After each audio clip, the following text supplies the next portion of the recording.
City vision ప్రేక్షకులకు నమస్కారం. శివేన స్వయం లింగం, లింగం గమకయే వదా శివేన గమ్యతే, సర్వం శివానాన్యేన గమ్యతే అని సూత సంహితలో చెప్పబడింది. శివుడే లింగస్వరూపుడు. శివుని చేత సర్వం నడపబడుతున్నది. శివుడు గమనకుడే కాని గమ్యుడు కాడు. శివలింగం స్వయం జ్యోతి స్వరూపమని వేదం చెప్పుచున్నది. జీవుడు దేనిని ఆరాధించటం వల్ల శివును చెంతకు చేరునో ఆ చిహ్నం లింగం శివును చేరే సాధనమే శివలింగార్చన. శివుడిని బిల్వపత్రాలు, సీతపత్రాలు, శంఖ పుష్పాలతో అర్చించిన పాపాలు నశిస్తాయి. శివుని బిల్వపత్రాలను, సీతపత్రాలను, శంఖ పుష్పాలతో అర్చించిన పాపాలు నశించును. శివుని ఉమ్మెత్త పువ్వుతో పూజిస్తే పుత్రులు, తులసి దళాలతో పూజిస్తే భక్తి ముక్తి, అవిసె పూలతో పూజిస్తే కీర్తి, తెల్ల జిల్లెడుతో శత్రుజయం, చిన్న కలువలతో శత్రునాశనం, గన్నేరు పువ్వులతో రోగ నిర్మూలన, జాజి పూలతో వాహన లాభం, సెమీ పత్రాలతో పూజిస్తే ముక్తి, నాగమల్లెలతో ఉత్తమ భార్య, మంకిన పూలతో ఆభరణ ప్రాప్తి, అడవి మల్లెలతో స్వగృహం, దుర్వారాలతో పూజిస్తే ఆయుష్, వావిలి పువ్వుతో మనశ్శాంతి, శివప్రీతికరమైన శ్వేతాక్షలతో పూజిస్తే మోక్షం లభిస్తాయి. ఏకబిల్వదళం, త్రిబిల్వల దళములతో, పంచబిల్వములతో పరమేశ్వర ఆరాధన వల్ల సకల వాంఛలు సిద్ధిస్తాయి. సంపింగ, సుర, పొన్న, నందివర్ధనం, ఎర్రగన్నేరు, తుమ్మి పూలతో పూజిస్తే శీఘ్ర ఫలం లభిస్తుంది. చెంపక, కేతకం, మొల్ల, మొగలి, జపాకుసుమ, దిరిసెన, మాలతి, బండి గురువింద పూలు ఇవి శివార్చనకు పనికిరావు.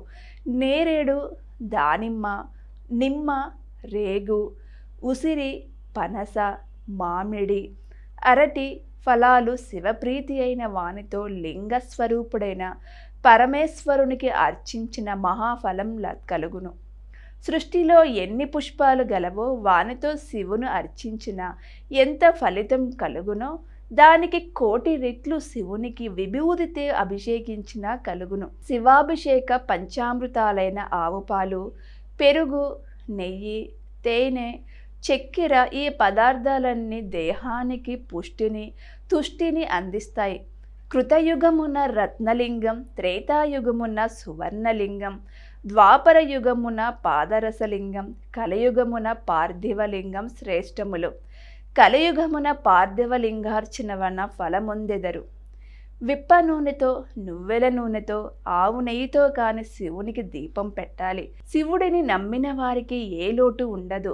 ఏకాగ్రతతో శివుడిని పూజిద్దాం, స్మరించి తరిద్దాం. ఎవరైతే తెల్లని అన్నంతో శివలింగాన్ని నిర్మించి పూజలను చేసి నదీ నీటిలో వదులుతారో వారి ఇంట్లో ఎప్పుడూ డబ్బుకు ఇబ్బందులు కలగవు. ఎంత పేదరికం ఉన్నా త్వరలోనే శ్రీమంతులు అవుతారు. ఎవరైతే తెల్లని అన్నానికి తేనెను కలిపి దాన్ని నైవేద్యంగా ఉంచుతారో వారికి అన్ని రకాల చర్మ వ్యాధులు తొలగిపోతాయి.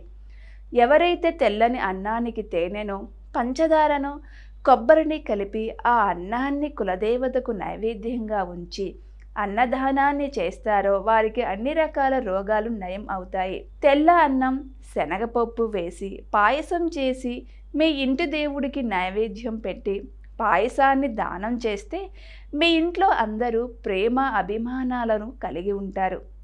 చాలా వరకు శాంతి లభిస్తుంది.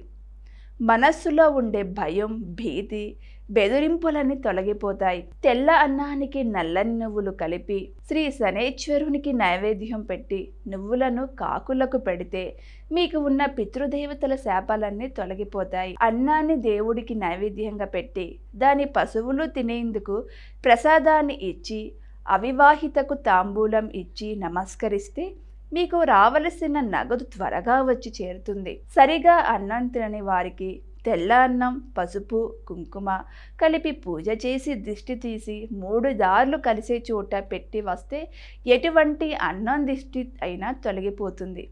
మరికొన్ని విశేషాలు మరో భాగంలో తెలుసుకుందాం. నమస్కారం.